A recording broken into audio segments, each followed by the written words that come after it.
O futebol é mais do que um jogo. É uma paixão global, uma linguagem universal e, acima de tudo, uma gigantesca máquina de dinheiro.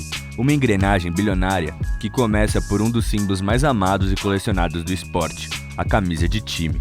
Para algumas empresas, o espaço no peito de um jogador vale ouro. Patrocinar um time é muito mais do que marketing. É associar uma marca a emoções, vitórias, derrotas e memórias que marcam gerações.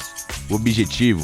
Tornar-se inesquecível, melhorar a imagem, estar na cabeça e no coração dos torcedores. Eu vou dizer mais em relação à estampa em si, né? Então, assim, muito Bwin, camisa Real Madrid, né? Fly Emirates, do Arsenal, do Milan também. Dos times nacionais, Samsung, Crefisa, né? Eles são muito pontuais, assim, e a gente repara que são realmente das épocas do fornecimento, né? Às vezes, Total 90, é Adidas, é Puma, é Nike. Isso também muda muito em relação ao material que os próprios fornecedores utilizam na camisa. Eu tenho uma de 93 do Palmeiras da Parmalat e essa acho que vai ser o meu maior xodó. O quanto um simples patrocínio na camisa pode marcar a era de um time de futebol. Um dos maiores exemplos do país é o Palmeiras Parmalat, nome intitulado à fase de ouro do Clube Alviverde, que carregava o patrocínio da empresa alimentícia em seus uniformes. Foram 11 títulos em quase 10 anos de parceria, que ficou marcada na memória dos torcedores que acompanharam o auge em um dos maiores clubes do país.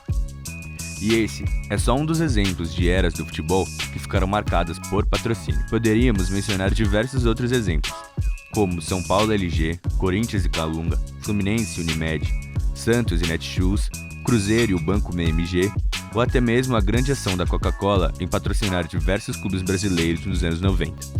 O ano era 1987 e o futebol brasileiro vivia uma crise. A CBF anuncia que não tem dinheiro para organizar o campeonato. E é quando surge uma ideia ousada. Os grandes clubes se unem e criam o Clube dos 13, decididos a tocar o torneio por conta própria. A lendária Copa União e o nome no meio do caos, uma marca que decide apostar, a Coca-Cola. Por cerca de $1 milhão, ela estampa seu logo na camisa dos 10 maiores clubes do país. Não era só um patrocínio, era uma visão. Em um país onde o futebol é religião, a Coca-Cola entendeu que apoiar o jogo era vestir a paixão de um povo. Nascia ali um novo capítulo do marketing esportivo, o futebol como plataforma de marca, emoção e cultura. A marca se fundiu à imagem do futebol brasileiro. Entre 1987 e 94, o país respirou futebol e bebeu Coca-Cola. Foi mais do que um patrocínio, foi a história costurada em um tecido de emoção. E parte dessas receitas tem a ver com as camisas de futebol. As camisas de futebol, os produtos licenciados, né, são uma receita, são uma fonte de dinheiro significativa para os clubes. Eu não tenho números a nível mundial, mas eu sei que para os 20 maiores clubes da Europa, os clubes mais ricos da Europa, né, melhor, a expressão correta é essa, para os 20 clubes mais ricos da Europa, os produtos licenciados, que são geralmente camisas de futebol, eles rendem ali mais ou menos 20% das receitas anuais. Então é um número bem significativo, né? Para esse tipo de produto. Então tem vários dados que mostram que essas receitas continuam crescendo e a venda de camisas continua crescendo até para continuar fazendo a roda girar. Esse é o principal aspecto, né? A gente continua vendendo mais e mais camisas, mas a indústria do futebol continua vendendo mais e mais camisas, porque isso é uma fonte de dinheiro que envolve não só os clubes, mas os patrocinadores desses clubes.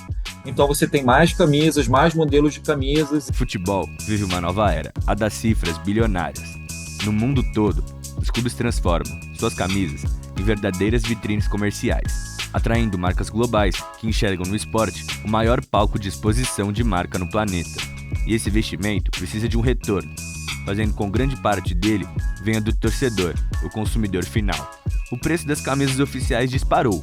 Se antes custavam o equivalente a 1 ou 2 ingressos, agora elas podem ultrapassar R$500, especificamente as versões de jogador. Esse aumento reflete a valorização das propriedades comerciais e dos contratos milionários de patrocínio. Hoje nós tivemos esse ano já uma venda que aconteceu ano passado inteirinho no primeiro trimestre. Então realmente repercute muito grande na venda, porque acontece no Brasil todo essa venda, né? E a gente sente que com o aumento das crianças, as crianças trazem família, os pais. Então você coloca aqui umas 4, 5 pessoas a mais realmente por um torcedor que existia. Para atender diferentes públicos, clubes e fornecedores criavam novas categorias. A versão jogador, com a tecnologia de ponta. A versão torcedor, um pouco mais acessível. E as edições retrôs ou especiais, que exploram a nostalgia e o design clássico. Pensando em clubes de Série A, o Mirassol é um dos mais baratos. Então, assim, é um preço justo, acredito eu.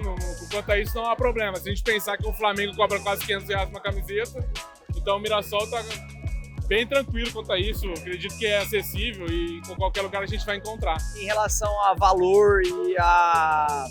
Desde quando era antes Copa Paulista ou Série D, não tem como a gente comparar. Não tem como comparar. Hoje a gente tá jogando Série A, um estádio maravilhoso, a estrutura que o Mirassol proporciona, não só para os jogadores, até hoje, para os torcedores em si, porque a qualidade que os torcedores têm, a beleza que é o estádio,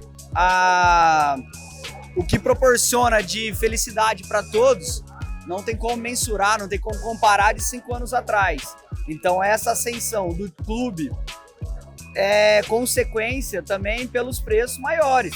Então tem sim que cobrar mais, tem pessoas que reclamam, mas isso aí é justo. Não, você vai para São Paulo, você vai pagar muito mais num ingresso, numa camisa, e isso é tudo proporcional, entendeu? Então é nada mais justo, o valor não é caro, pelo que proporciona. A gente vê um Palmeiras, vê um Corinthians, São Paulo, Cruzeiro e assim por diante, vindo aqui.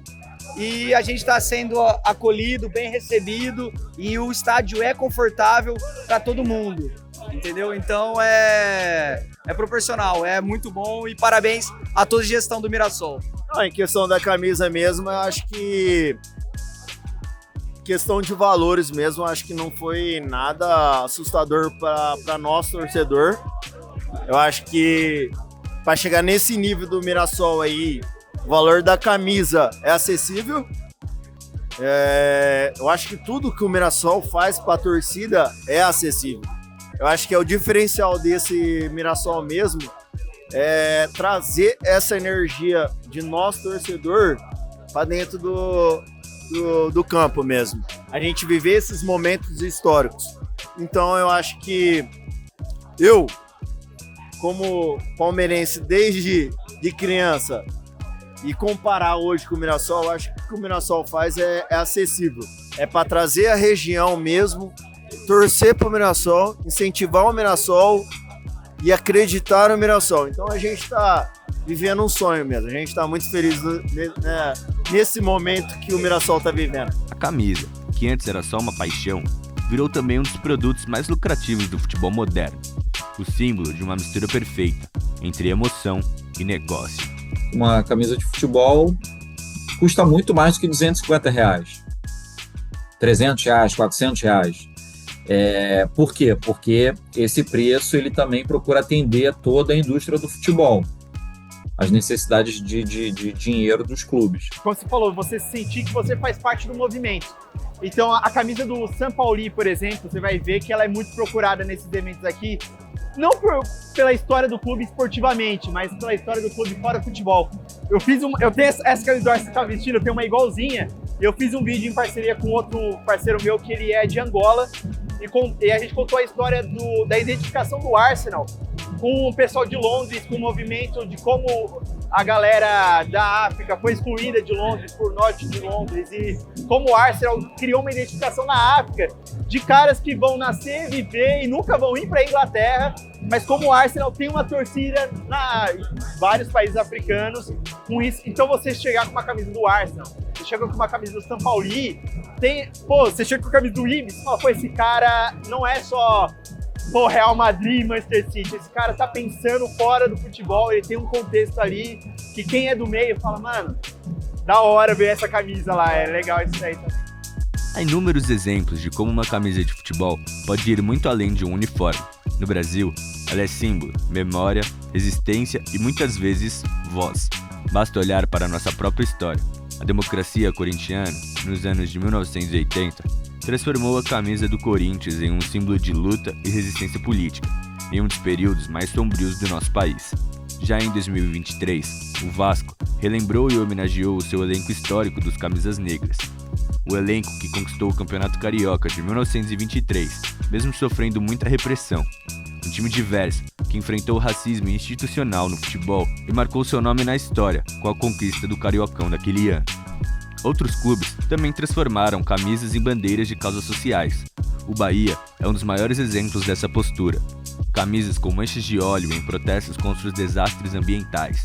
Uniformes que incentivam a doação de sangue ao SUS. A camisa em colaboração com o Festival Afropunk. E tantas outras ações que mostram o futebol como espaço de discurso e consciência.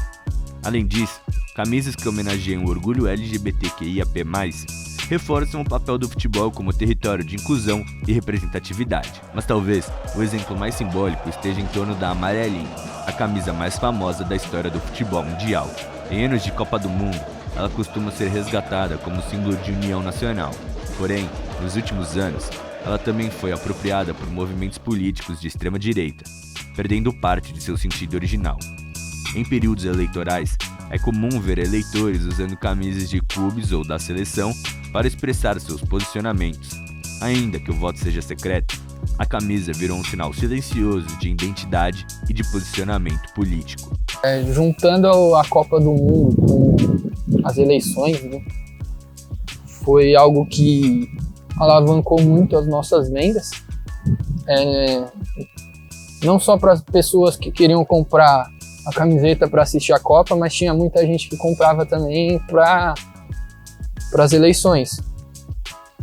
Nós sabemos que o Bolsonaro tornou a camiseta amarela, né, como um símbolo dele, um uniforme. Então a gente vendia para quem queria comprar.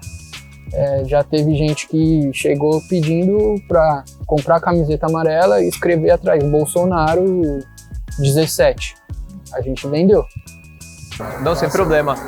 Eu não concordo com o lance da politização, seja pro lado que for. Eu tenho minha opinião muito bem definida.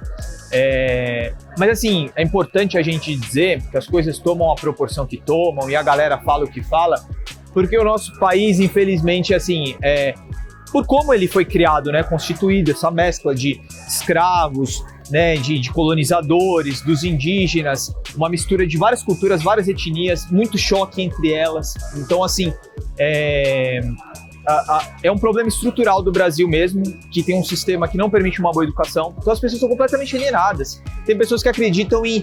Chega uma montagem ridícula no WhatsApp dela, a pessoa acredita e abraça aquilo como verdade absoluta. Então, assim, as pessoas, na verdade, para ser bem sincero mesmo, elas não tinham nem que discutir política, porque não estão preparadas para isso. Nos dias atuais, outra polêmica mostrou como o futebol e política caminham lado a lado. Por mais que muitos digam que eles nem se conversam, a ideia de lançar uma camisa vermelha da seleção brasileira, inspirada no pau-brasil, árvore, símbolo do país, acabou sendo vetada por medo de associação política. Um gesto que revela como até as cores, no esporte, carregam disputas e narrativas. No fim das contas, toda camisa é política. Ela fala sobre pertencimento, história, posicionamento e identidade. Vestir uma camisa é mais do que demonstrar amor por um time. É afirmar o que se acredita, de onde se vem e o que se defende. Porque, no Brasil, o futebol nunca foi só um jogo e a camisa nunca foi só um uniforme.